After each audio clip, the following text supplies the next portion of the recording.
Joining me now is New Jersey Congressman Chris Smith, senior member of the House Foreign Affairs Committee, who has been all over this. Chris, when I first saw this, I thought, oh, this is just a kind of a wonky thing, WHO, what does this really mean, sovereignty? This is critically important. Absolutely, and thank you for having me on, but more importantly for bringing focus to it. You know, this is a situation where there are regulations with WHO that go back to 2005, and they equally gave nation states like the United States the ability to collaborate and not a unilateral power. Well, under this Biden regulation, I have it right here, series of amendments begins on May 22nd at the World Health Assembly, WHO.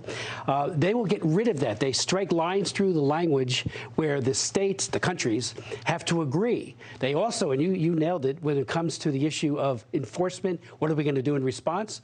If a country like the United States says, we don't think we have this health emergency you're saying, we have 48 hours to give an accounting to the World Health Organization. And Dr. Tedros, I've known him for years. He used to be the health minister for Ethiopia. He did an awful job there. He covered up a lot of things. He got his job from Xi Jinping. The Chinese Communist Party put him in that position of being Director General. They lobbied. They provided a lot of money for the effort. And so when COVID hit, he dutifully put out false information. And as you said, we still don't have the WHO coming clean on the origins. I actually have an amendment that failed in committee, real quick, that would have provided the ability of individuals who have been hurt by COVID in the United States to sue. I offered it as an amendment, and it lost at a party line vote. It would be like what we did with Saudi Arabia, you know, with 9/11. And they didn't want, and it would get our people into court waiving foreign immunities in order to sue. We got a lot of people in both houses who are pretty pro-China in many ways. Too Republicans much. And Democrats. Far too much. All right, here's the head of the WHO, Tedros, this week attacking people who dare question his motives.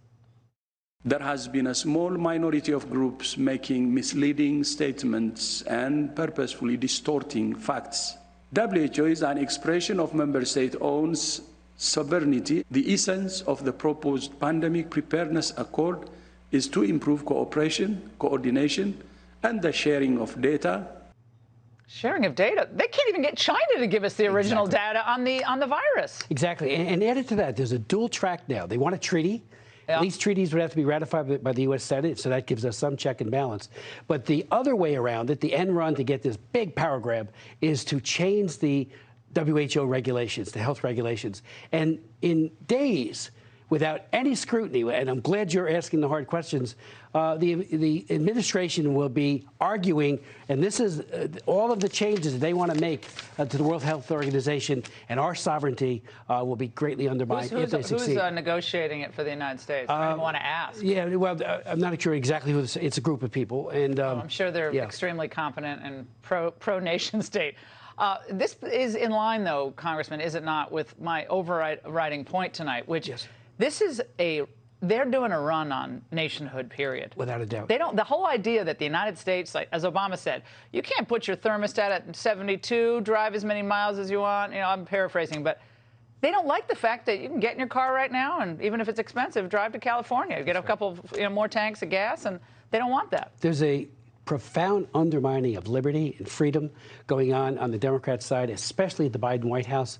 I mean, that Ministry of Disinformation. You know, I broke my eye teeth on human rights in the Soviet Union back in the early 1980s. Where did you have that kind of ministry controlling, and George Orwellian-like, what people they have it in China now. They have it in China now, and maybe that's why so many people in the United States seem to, at least in power, seem to have a soft spot for China. They sure do. Congressman, stay on this issue. We really appreciate you being on it, and thank you, Laura. You've alerted me about it, so thank you. Thank you.